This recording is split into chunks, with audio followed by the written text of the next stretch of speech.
Yeah. Hey guys, welcome to the Big Blue United podcast. My name is TJ. I'm here with my buddies Dan and Colin. How are you doing this evening, friends? You sound like what's that guy from Office Space where he has to go door to door selling magazines? I have been called I on was hard addicted times. to crack. Yeah, I used to be addicted to crack, and I am trying to that whole I'm doing a staccato thing. I don't know why. Just felt it. Just go with it. I like it. Yeah. So what's new? Well, we took last week off because of Memorial Day. How were you guys Memorial Days, by the way? Oh, excellent. I went upstate with my brother. We went to some breweries. We went drinking. We had a house in the woods. We made s'mores with my daughter. We wrote a song. It was Where's great. the H in s'mores from? I don't know. I just like to say it like that. It's more fun to say. Yeah, s'mores. S'mores. That sounds great, TJ. What about you, Dan? Got drunk a bunch. It was celebrating leaving my job for another job. Enjoying the time. Went to a bunch of adult town parties with friends in town. That was fun. And now I'm unemployed, so I'm drinking even more. I got a beer. I have a beer full of fridges. I have a fridge full of really good beer after my trip. So you want to come over and have a beer, Dan? Yeah, I can drink probably 2 of those before I kill over and die. But it sounds good. What was the highlight brewery of the trip or brew? Equilibrium for sure, which is in Middletown, and it's a beautiful. Great fishing in Middletown. Is there fly fishing? Yeah.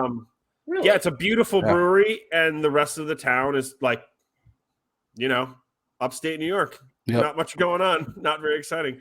You know what the most depressing town we drove through was? Liberty. There was nothing there, man. I was like, wow. Yeah, it's kind of sad, great. Actually. Yeah. Did you represent Cage Kennels while you were in Middletown? Of course. My website got shut down by the bureau. Yeah. There's someone out there who knows what we're talking about, I swear. Yeah, well, let's tell everybody. Cage is like a rapper. He was on Def Jux, which is the original label that LP owned. LP is half of Run the Jewels, so that's Definitive Jux. Definitive Jux, yeah. And Cage just like at one point was like competing with Eminem to be like the crazy white boy sort of rapper. Yep. And then Eminem became one of the most famous people on earth, and no one knows who Cage is. Yeah. He had that one song where Daryl Palumbo sang the chorus. That was. Oh yeah. I was really into that for a while. Yeah. Yeah, because what was that? Cardboard City or something? Cardboard City, yeah, CC. Yeah. He made like an emo album. Like the logo was like the hands that were like. Yeah. I more like the songs he wrote about like doing PCP and mental institutions and stuff that. Yeah. That was definitely like the Cage stick, Yeah. Times have to change though. Yeah, Dip Wizard. Bart Burnt versus Sherm Penn. Not Spot Peddlers. Make sure you all go check out that song. It's a good one. It's a really good one. Guys, as usual, please follow Big Blue United on Facebook, Twitter, Instagram. Follow us at BBU Podboys with a Z on Twitter. Follow the Pigskin Podcast Network at the Pigskin Pod Net. Download that DraftKings app. Use promo code TPPN. Colin, tell us about our sponsor this week, which is Mozy. It was a product that was sent directly to my wife, which is perfect because she is the one person that always randomly is cold in times where she shouldn't be, or at least in my opinion, she shouldn't be. And the reason it's good is because it's like they gear it as like a jacket for your legs kind of situation, meaning you can wrap it around your legs. So like it's great for games. So you're going to a Giant game and you're miserable anyway, and you don't want to be cold. You put it around your legs are good to go. But you can still like do things while you're wearing it, which is cool. Like you're not encumbered by it. It's super light and it's easily packed. And it's like just one of those things you don't think about. And then you have it and you're like, wow, that's kind of awesome. Now, I'm comfortable. So it's cool. I dig it. I mean, I'd recommend it to you guys for sure. Nice. Check out Mozy.com. I'm sure they have a bunch of other cool stuff on there. Do we know anything else that they sell? I that was the only thing we've used. We got the blanket. We're doing the blanket. The jacket for your for your legs. Jacket for your legs. I like that. Yeah. Makes my mind think of other things, unfortunately. But Colin, when do you allow your wife to be cold? You said in your opinion she shouldn't be cold. When is a permissible time? I guess winter with not appropriate clothing. What if you guys are like hanging out outdoors in like the summertime and it gets cold when the sun goes down? Is that, drops below 50? Maybe it's like 44 degrees. That's a perfect time. Okay, we have this argument all the time, and like it's not even an argument. Like, You're arguing about that. No. Look, let me be cold. It's been somewhat warmer recently. Like, it could be 80, 85 degrees, and the sun is strong. And we're walking out the door to go somewhere, and she grabs her jean jacket. I'm like, you're not going to need that. I know you're not going to need that. She's like, I'm bringing it just in case. I'm like, you're not going to wear it. Why don't you just leave it home? We try to walk out the door, and she has to go back to get one more thing every single time we're trying to leave to go somewhere, and it drives me insane. So always little things. Get your Mozy, however you pronounce it, and have it in the car all the time. Then you won't have to worry about the jean jacket to put on your legs. Very specific. I like that. Yeah. All right. Let's talk some OTAs, guys. What's going on? Colin, you got some stuff you wanted to say, I'm sure. Well, I think one of the most interesting things, and it's always like in seasons past, when you get fixated on a draft pick or even an undrafted signing, and you want to like this guy and you want to see them play instantly and like rise up the depth chart and stuff like that, and it never really ends up happening, or someone gets hurt, and you just don't get to see this guy that you have visions for being good. But it's seeming that this offseason, and it is a testament to how thin the roster is in general, but a lot of these young guys are playing, and they're playing right off the bat. For example, in one of the thinnest rooms in the locker room, or the meeting rooms anyway, is the tight end group. And Bellinger has already been slated as of recent as the number one tight end, at least from what it seems like. I mean, Ricky Seals-Jones is playing here and there anyway and getting first string reps, but it seems like this guy is being thrown in there more times than not. And I don't know if that's a testament to wanting to get the new guys as much experience right off the bat too, to like, I don't know. I guess they can lean on the experience of the veterans. Like, they'll pick it up, but you throw the rookies in there and they got to learn, and they're learning early. So it's cool to see that he's been playing early and often. And there's also like some other sprinklings of people in there that are interesting. And I'm hearing their names quite a bit. The wide receiver that is a surprise, Travis Toivonen from North Dakota State. He was on the Seattle practice squad for a while. We had him signed last year and then let him go. I guess with how there's been some injuries in the wide receiver room, it's like Wandell and like all the undrafted guys and whatever randos, and they're playing a lot. And this guy's catching everything thrown to him. So I don't know. There's little interesting sprinkles of new blood getting some experience. So it's kind of cool to see. Yeah, I mean, it's when you bring up just the tight end room and specifically, I totally agree. It's very thin. So to see, Bellinger taking first team reps is not shocking to me. I mean, I think we probably all went in thinking Seals-Jones was going to be the guy because he had the most experience and the most talent out of the group as far as we know. But, Bellinger coming out of the draft, we knew that he is a great security blanket and maybe a good person to put with Jones to gain Jones's confidence back moving into, kind of his make or break year. So I love Bellinger. I mean, he's not fast. He's not flashy, but if you need to convert a third down, I think, that's a guy you want on the field, and you want to give him a shot and give him reps. He's only going to get better the more reps he gets, Yeah, and he can block. Yeah. Nothing. Yeah. Which we need, especially. But we'll get to the offensive line at some point. Dan, anything interesting from training camp you want to bring up, or? Not really from practice. I wanted to bring training up camp OTAs, excuse me. Yeah. I wanted to bring up the New York Rangers and the synergy between the Giants and the Rangers. I'm sure Colin's got a lot of thoughts, but I've been watching a lot of playoff hockey. It's one of the best playoff sports of all time. I can't watch the regular season, but I usually watch the playoffs, whether or not the Rangers are in it. Anyway, at all the home games, right? I think every home game so far, Brian Dable and Joe Shane have been in attendance, and there's been a smattering of other Giants in the crowd, but really Dable and Shane seem like they're best friends. Like they're just like together, hanging inside, outside of the office. They got a rapport, frickin' frack, pinky in the brain kind of thing. It's just heartwarming, and then it reminds you how great of a sports city New York is. And when we were little, I feel like there was that kind of synergy amongst the teams, and just like players showing up and at courtside or at Ranger games or Yankee games and all that stuff, and seeing that more and more. And it just reminds you how fun sports can be in New York when they've been really, really sad and pathetic for a really long time. I have a feeling, I mean, just from like watching it and like constantly seeing Dable at the games and Shane now too, it's possible Dable was already a Rangers fan when he was up in Buffalo, but he couldn't do anything about it because he seems to have this passion. Every time he's on the camera, he's like pumped up beyond belief, screaming his head off. Like, I don't think he was doing that at Sabres games. I was living the dream, man. NYC. Yeah, I love it. I do love him and Shane together too, and I've watched like all the Giants' life and as many interviews as I can, and they have like very different personalities, but they're both like friendly dudes. But Dable is like, more of the very outgoing, super friendly, talkative type. Shane's is slightly more reserved, but they are fun together. I do, and I think like Dable hasn't been at every game, but I think every game he went to, they won except for one of them. I think it was the stat I saw. I guess I guess they lost a home game. Yeah.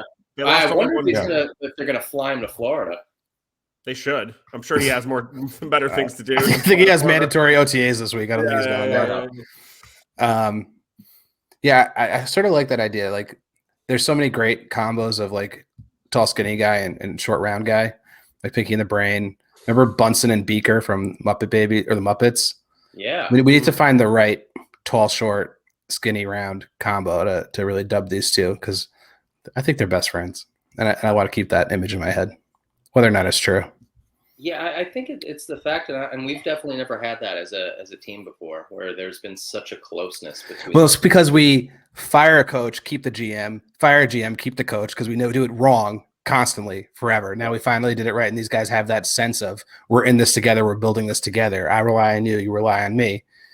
I think that makes for like a way better work environment. I don't know. 100%. I mean, that's what you're seeing anyway. It seems like the dynamic of the team is much improved, and the culture is much improved. As much as Judge wanted to talk about building the winning culture and all that crap, Dable and Shane actually look like they're doing it. Can we talk about the greatest GIF of all time, or the greatest like TikTok of all time, where they splice the Joe Judge introductory press conference where he says we're gonna represent the tough people of this city and play hard-nosed football, and they splice it directly with the QB sneak on the 2-yard line in our own territory. It's the best. It's the best. Randomly, so today was the day where Steph volunteers with the NFL Alumni Association, the golf outing. Right. Gronk was supposed to be there, never came, never showed up.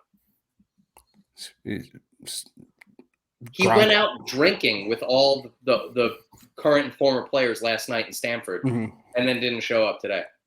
What causes this? What's the cause for the? It's just NFL Alumni Association golf outing. It's like a charity thing. Probably to raise money for sick children or dogs. I don't know what the actual cause is for. I think it changes every year, but I don't know what it is. But it's probably something like it's probably cancer research. Gronk probably hates cancer research or something like that. Oh yeah, he's like, no, I want nothing to do with that. Yeah. He's protesting. He did it on purpose.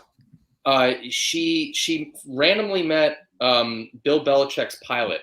She's texting me literally right now telling me this. So that's the most random thing that she did today. He has his own pilot? Man of the people. Yeah, she says, guy's an animal. Couldn't pay me to get in a plane with the guy. He was either a current pilot or was a past pilot, but he flew Bill Belichick and knew like every single celebrity today. Like went up to everybody and said hello to everyone. That's bizarre. I wonder if he knows where Epstein's Island is. it, but he's been there a couple of times. Yeah. Brutal. The pilot or Bill? The Or pilot. Oh, hey. You have no evidence of that. Let's just let's just make stuff up since, I'm putting it on the nameless pilot. About. Yeah. Get his name, Colin. We need to look him up. We're going to turn into a true crime podcast centered on this pilot. Let's get this pilot on the podcast is what we need to do. Just ask him some crazy stories. Is his name Torm? Yeah, I think his name's Torm. He's also a cook. Yeah. Got all this. Excitement.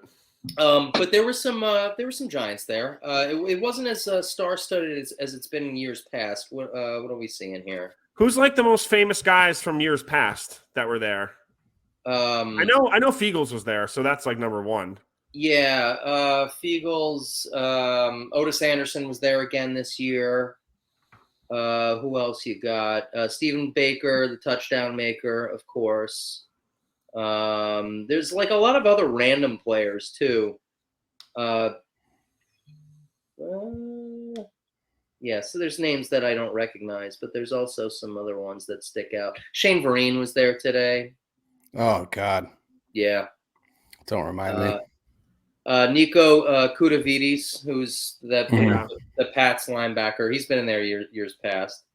I remember when they signed Shane Vereen, I was like, oh, he's a good third down back. And then he used to be a good third down back. Yeah.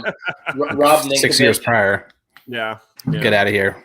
Yeah, Rob Ninkovich, Bart Oates, which is cool, former Giants center. So that was kind of pumped. Who could forget Bart Oates? Yeah, the classic name.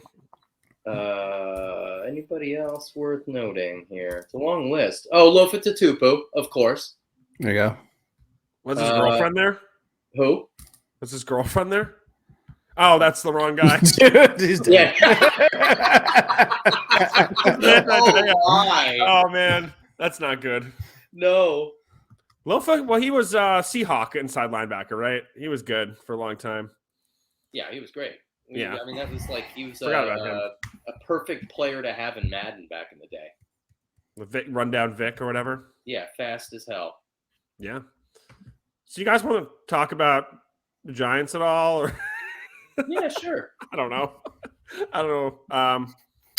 I think this part of the season is like right after you do place fantasy and you select your team. The days after that, that's this now. It's like the roster Googling, the roster fantasizing that you do, and you see the players, in these practices, which mean nothing and are almost meaningless, but you start to fantasize about what they'll do come Sundays in the fall.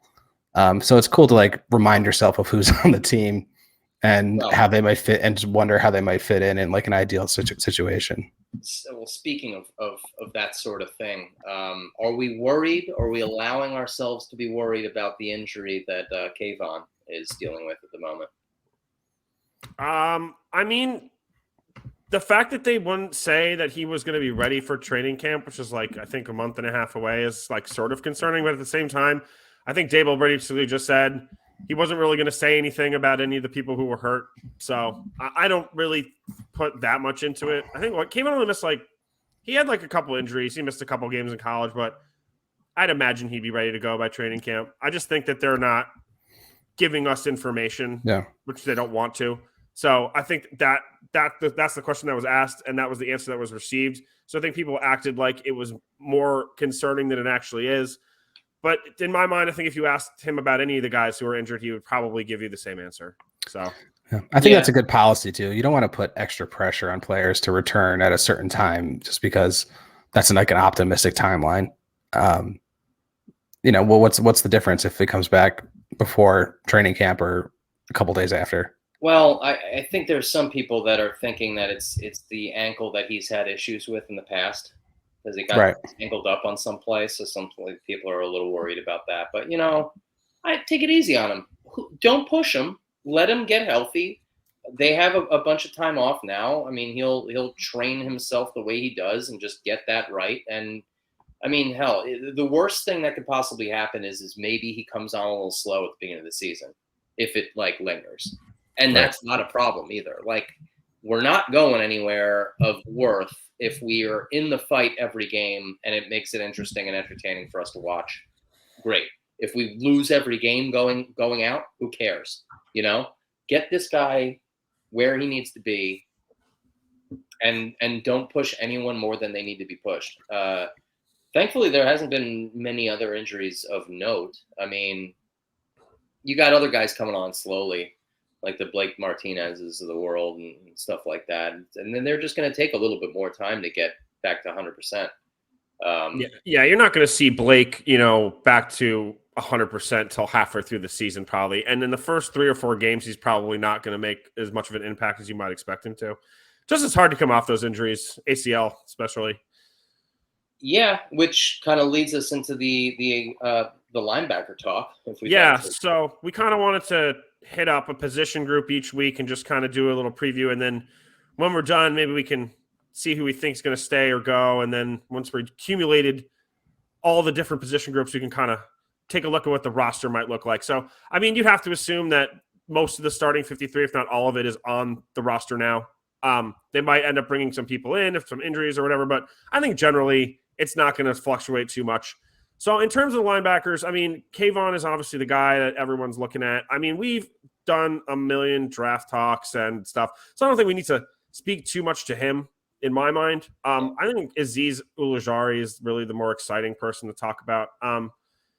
I really think he's going to have a breakout year. Dan, what are your thoughts on Aziz? What do you think his ceiling is going to be this year? Do you think like he's going to work well in Wink's defense? Yeah, I mean, I think all things point to a successful season for him. He's got big muscles now, so everyone's stoked on that.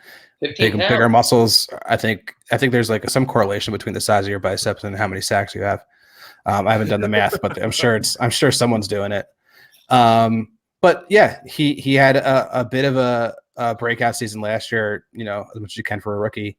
That wasn't touted to be a major game changer, but now he's only going to get more opportunities in what's going to be a more attacking style defense with less pressure, hopefully, with Kayvon on the other side, having to be accounted for, less double teams, more variety in the blitz packaging. So I mean, I can't point to any pieces of his skill set that he's working on or can improve on. I haven't run the tape, but again, one of those perfect guys to fantasize about what he's going to do come Sunday, getting after the quarterback, which is something that we haven't done in a long time. I don't have do you have a sack number? Do you have a sack number? Dan, I think you should be crunching the tape now that you're unemployed. Yeah, I got plenty. That's the number some one extra concern. Work, That's I what remember when I got COVID is the only reason why we have a YouTube channel. Nice to figure that out. Well, I mean, go ahead, Colin. I'm sorry. Oh, we talked about it in the past. I mean, it's inevitable, and this also plays into hoping that Kayvon is like fully healthy when the defense is up and running week 1. You love the idea of the inevitability of offenses gearing on trying to block Kayvon. Whether or not he will earn it as a rookie, he's going to get the attention over there. That's just going to free up Aziz. And he had 8 sacks as a rookie. Well, what would stop him from having more?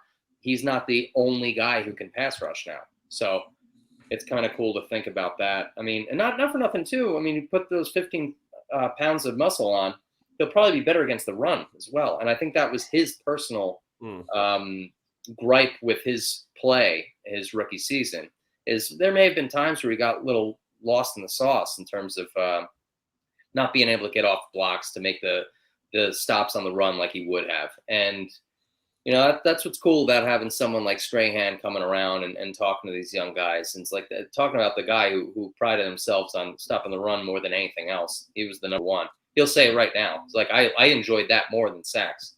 Whether you believe him or not, whatever. But he loved that stuff. And I think, I don't know, it's so cool to see Dable and Shane almost have that air about them that wants these former players to come out and be like, I want to come hang out with you guys and I want to come talk to all these players. And I don't know if that really was happening with Joe Judge and his staff in the past. It's like a whole new ball game on that front. So Probably not, because Joe Judge was a giant chode, and I don't think anybody liked him.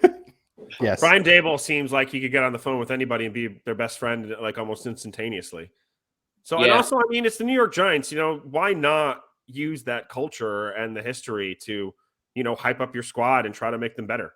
Seems dumb not to. I keep seeing Wink Martindale in Giants garb, and it's making me feel so good because he doesn't look right. I don't know. He just needs to be wearing Baltimore stuff. I don't know no, what it but is, that's why it's so cool yeah. because he's so badass that you're finally seeing a guy in Giants stuff who is a badass, and it's just it doesn't look right, but it's going to be right real soon.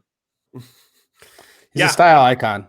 He's an interesting character, man. I do love, what he brings to the team. And I hope that, go ahead. Let me ask you this. What's the purpose of wearing a cutoff, like a vest with long sleeve Under Armour? What's the purpose of this?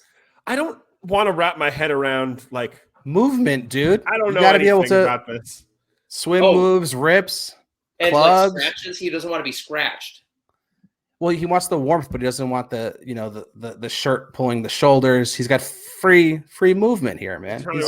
He's trying to instruct. Someone comes up, got to throw a punch, grab takedowns, self-defense. I like that, one of our main coaches needs, combat clothing to be ready to just go at any point. You think you could sneak up on Wink Martindale and he wouldn't have you on the ground in less than half a second? He would kick all of our asses. Yeah. Yeah. Simultaneously. Because of that range of motion. Yeah, that's all it takes. That's the point. But if I go back to your question, Dan, I think Azeez could do, I'm going to say 12 and a half sacks. And I think that he's going to end up being the best player that Dave Gettleman drafted for the Giants. That is not that crazy of a statement to say. So you're saying he's going to be a future Hall of Famer? I don't know about that, but I could see Saquon's a future Hall of Famer, right? Wow. Okay, sure. Although I was going to say, I do, to just go back to the OTAs, it is cool how they're throwing him the ball more. Yeah, and they're doing empty sets and stuff like that. So which is great. What did we say? We were just that's the ideal situation, and all these OTA reports, that's exactly what's happening. And they keep hammering. All these beat writers are hammering. It's seemingly obvious that this is going to be a pass-first team, which is so bizarre to think. Because running backs don't matter. He had 91 catches his rookie year. I think people forget that. Well, yeah. Well, that's okay. These might be meaningful catches. Yeah, true. Is cool. And I guess, when they're giving them the ball, they're not just sending them up the middle to dance around. It's they're kind of sending them on the outside. So maybe they actually do have a vision in their mind for what they can do with this guy, as opposed to whatever they were doing with him the last couple of years. But anyway, make him look dynamic, make him look great, and trade him for draft capital. That's what they should do. That's a beautiful idea, Dan. I wouldn't be surprised if that ends up happening at some point. I mean, trade him to the Cowboys. I don't think we'll trade him during the season this year. I think we'll have, if he stays healthy, we'll have one full year with him, and it'll be an off-season thing next year. I think he's going to be known to be on the block, and as soon as someone gives us an offer, he's gone.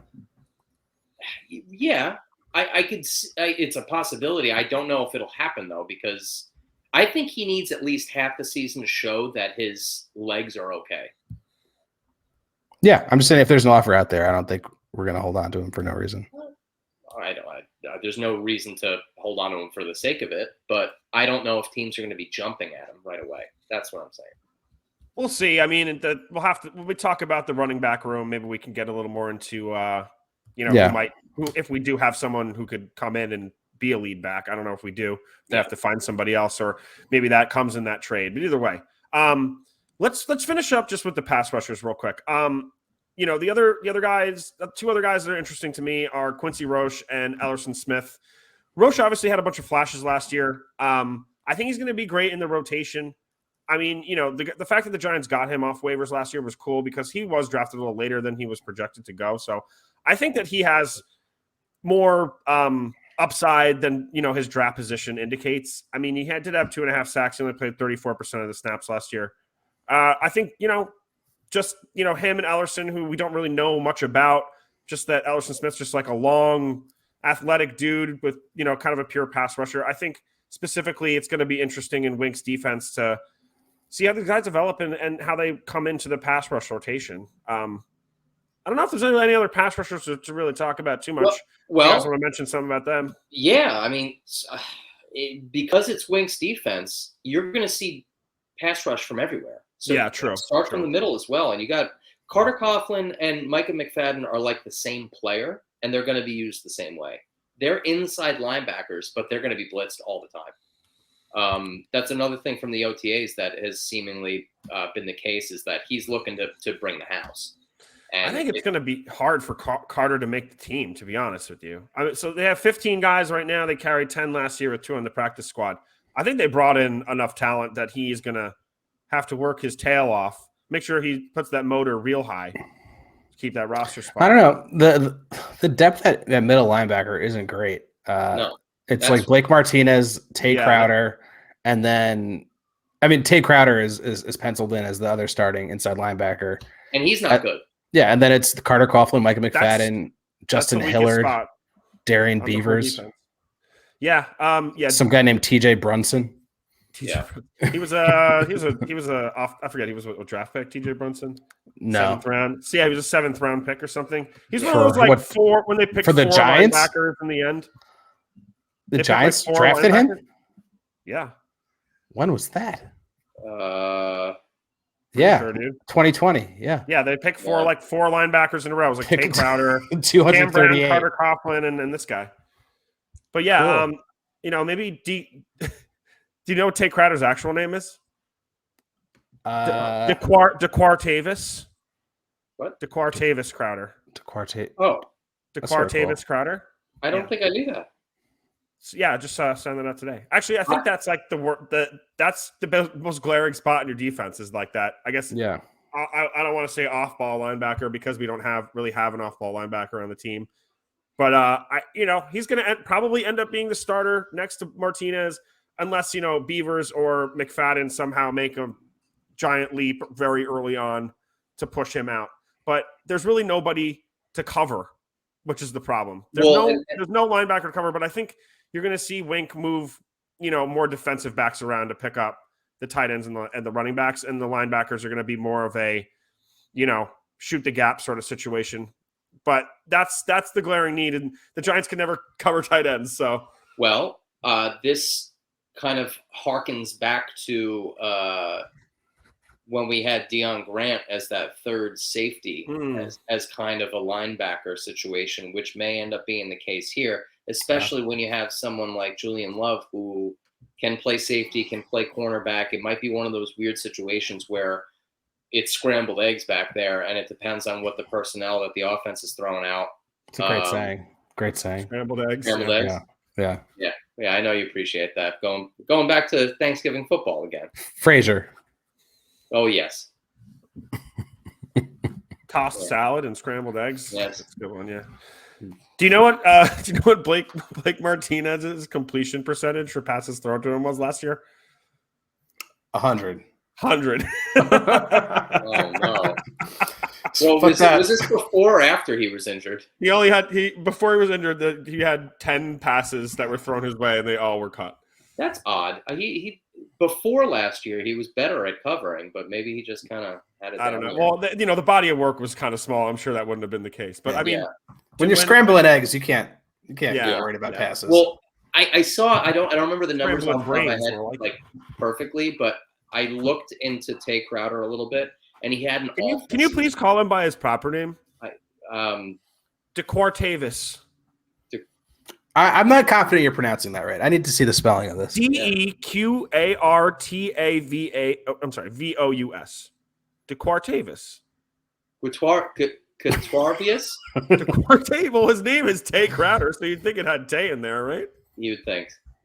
That's all right. I mean, I don't know why I'm, of all people, trying to pronounce this. That's what I'm saying. Like the worst. Well, anyway. I found it. Yeah. Yeah. His stats were horrible, and especially in coverage. So I think Darian Beavers, who has already flashed in OTAs, he hasn't had an interception yet, but he's deflected a couple of passes and has run well with tight ends, receivers, and running backs out of the backfield. So I think it's kind of like anybody who's a rookie as a linebacker has a chance.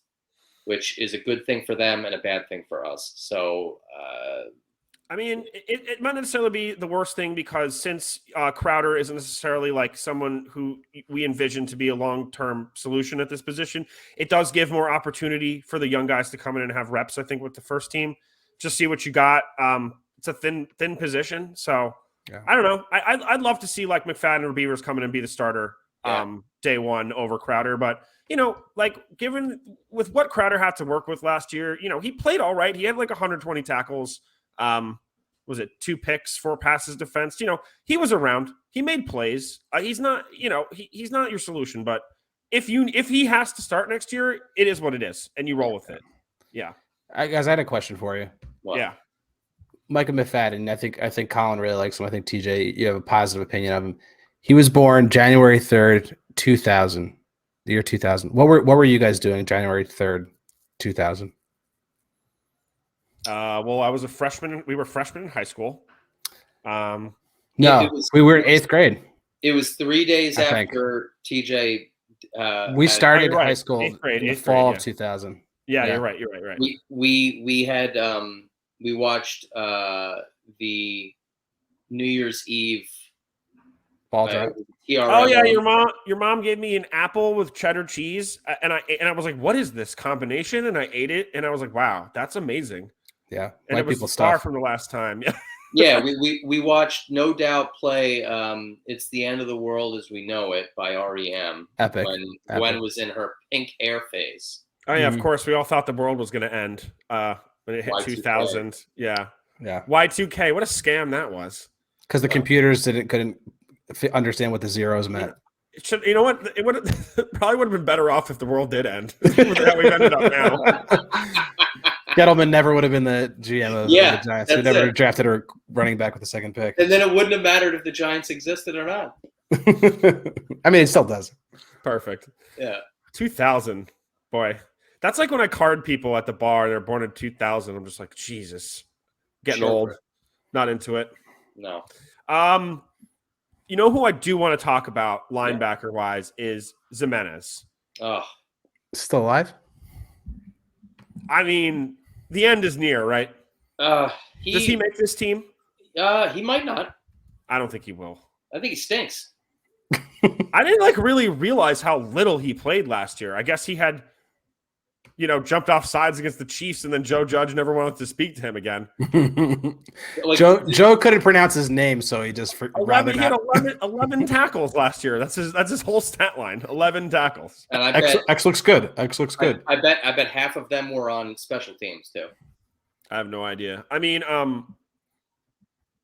don't know. The only thing I can think of is that, maybe Wink can use him specifically, like take away all the responsibility and just let him be a pure pass rusher, which could help him. But I don't think he's going to make the team.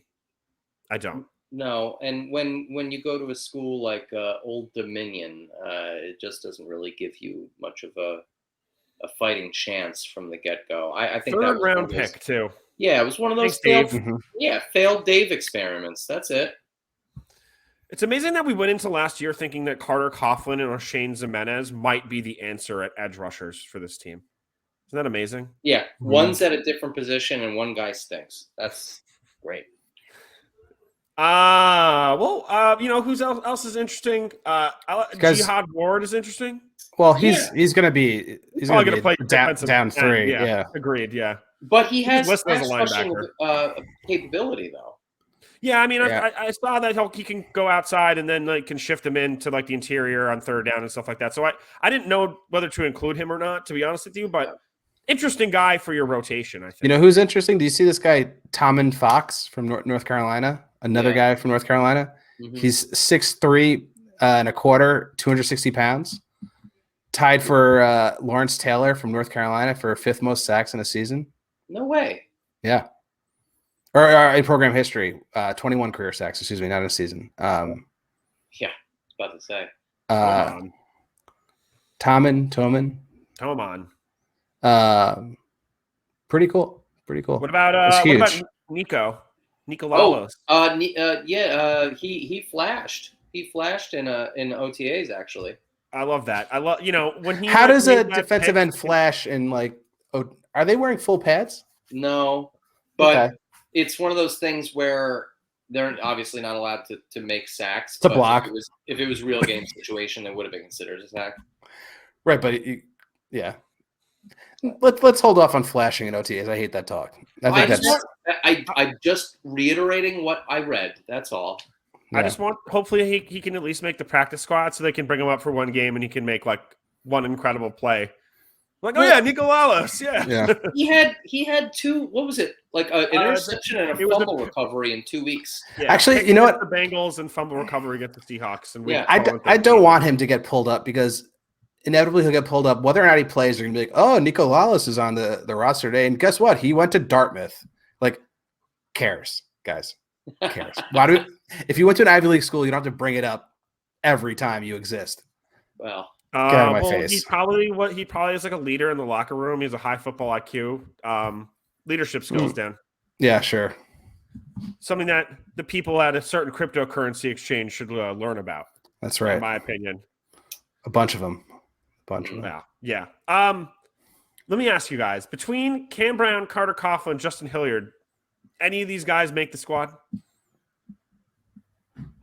Yeah. I'm just thinking like who's like the last guy? I'm just thinking who's like the last guy because I made a list of 9 names I think will make the team, but I don't know. I'm surprised if Cam Brown gets kicked off like immediately because we're like, who is this guy? Oh, he's a special teams legend. Yeah. Oh yeah. New coaching staff. We don't need these guys anymore. Yeah, there's going to be some trimming of the fat come the final 53. We're not going to be surprised by any of the guys that are going to be cut. Yeah, we don't know who they're going to be now, but it's not going to be a surprise when it happens.